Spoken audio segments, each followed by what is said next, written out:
J'ai 11 ans. Avant ma question, mon père aimait vos conférences. Il est décédé il y a quelques jours. Pourriez-vous invoquer pour lui? Ma question est la suivante. Bien, ta question? Ma mère se demande si elle peut faire des actes spéciaux ou une invocation spéciale pour mon père afin qu'il soit récompensé. Et que puis-je faire pour mon père? D'accord. Je prie Allah le Tout-Puissant qu'il élargisse la tombe de ton père pour qu'elle devienne un jardin du paradis. Et qu'Allah la remplisse de parfums, de faveurs et de bénédictions issues du Jannat an-Naïm, et qu'il te rejoigne.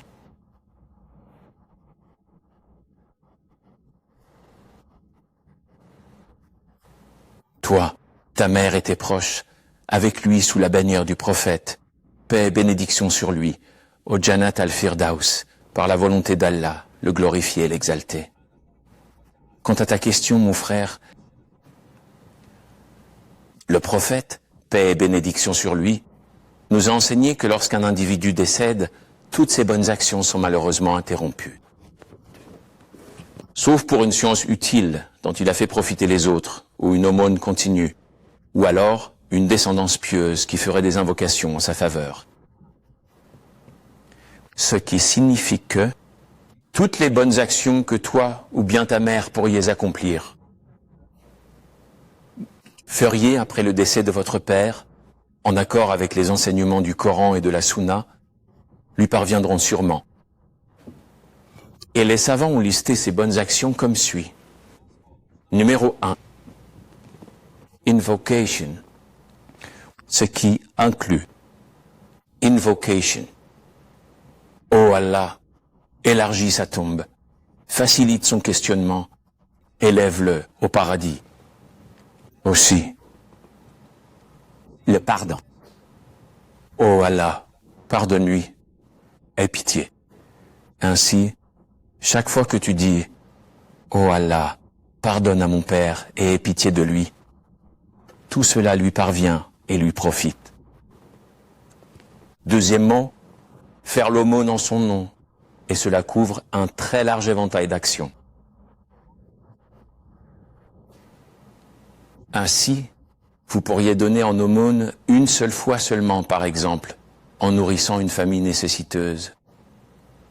Ou, par exemple, en payant leurs frais médicaux, en payant leur loyer, en payant dans leur éducation, tout ce dont ils ont besoin. Une pauvre dans le besoin, tu leur donnes une aumône générale. Ou bien, il peut s'agir d'une aumône continue, comme par exemple, investir dans la construction d'un puits d'eau pour que les gens puissent en bénéficier durablement. On utiliserait cette eau pour l'irrigation avicole, ou même pour la boisson. Surtout là où il n'existe aucune source d'eau potable. L'investir dans une mosquée, dans une école qui enseigne le Coran, dans l'impression de livres ou d'exemplaires du Coran pour la prédication islamique, ou encore dans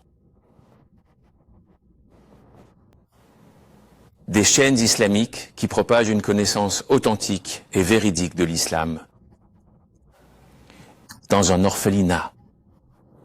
Toutes ces actions sont continues. Et la seule livre, le seul euro ou le seul dollar que tu auras dépensé générera de plus en plus de bonnes actions jusqu'à ce que tout cet endroit disparaisse complètement de la surface de la terre. Numéro 3. Accomplir la Omra. J'ai accompli la Omra pour moi-même une fois dans ma vie. Et je peux en faire autant que je le souhaite par la suite. Et donner la récompense à mon père, à ma mère, à toute personne décédée à qui je veux faire du bien. Et de même, numéro 4, accomplir le Hajj. De plus, le Hajj peut être accompli par procuration après que j'ai effectué mon propre Hajj obligatoire. Ainsi, une fois mon Hajj obligatoire, une fois dans ma vie, je peux le refaire après. Ou alors, je peux confier l'argent à quelqu'un pour qu'il accomplisse ses actes par procuration au nom de mon père et que cela lui parvienne. Et Allah le Tout-Puissant est le seul à savoir ce qui est le mieux. Sheikh, j'ai perdu ma mère le 6 juin d'une crise cardiaque soudaine. Et alhamdulillah, ce fut une mort très belle et douce, comme elle l'avait pratiquée et demandé toute sa vie. Je veux que vous priez pour son pardon, notre patience et notre force. Ma question est la suivante. Je veux savoir quelle courte invocation coranique ou issue de la Sunna je peux réciter toute la journée en travaillant pour son pardon divin, qui, chaque fois que je la réciterai, lui sera bénéfique dans sa tombe et aussi le jour du jugement. Mon Seigneur, pardonne-moi ainsi qu'à mes parents. Suffirait-il ou pas? D'autres questions? Non, merci. Et jazakum, kaltum dend. Sa mère est décédée le 6 juin. Je prie Allah le Tout-Puissant de la combler de sa miséricorde et de son pardon, qu'il emplisse sa tombe des plus doux parfums du paradis, qu'elle soit illuminée de sa lumière, de sa beauté, de ses faveurs et des bénédictions d'Allah le Tout-Puissant tout au long d'eux. Son séjour dans cette tombe jusqu'au jour du jugement. Elle dit, puis-je réciter le Coran ou faire des invocations jour et nuit pour que ma mère en bénéficie? Puis-je dire, oui, c'est une invocation générale. Vous pouvez la dire tout le temps. Il n'y a absolument aucun problème avec cela. Ou bien, tu peux réciter celle du chapitre 17, la sourate Al-Isra. De même, tu peux faire des invocations plus générales, comme je viens de le faire. Ô Allah, élargis sa tombe, remplis-la des doux parfums du paradis, et ainsi de suite. Tout cela, de jour comme de nuit, c'est permis.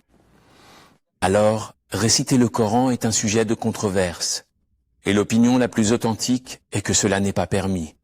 Il n'est pas autorisé de réciter le Coran et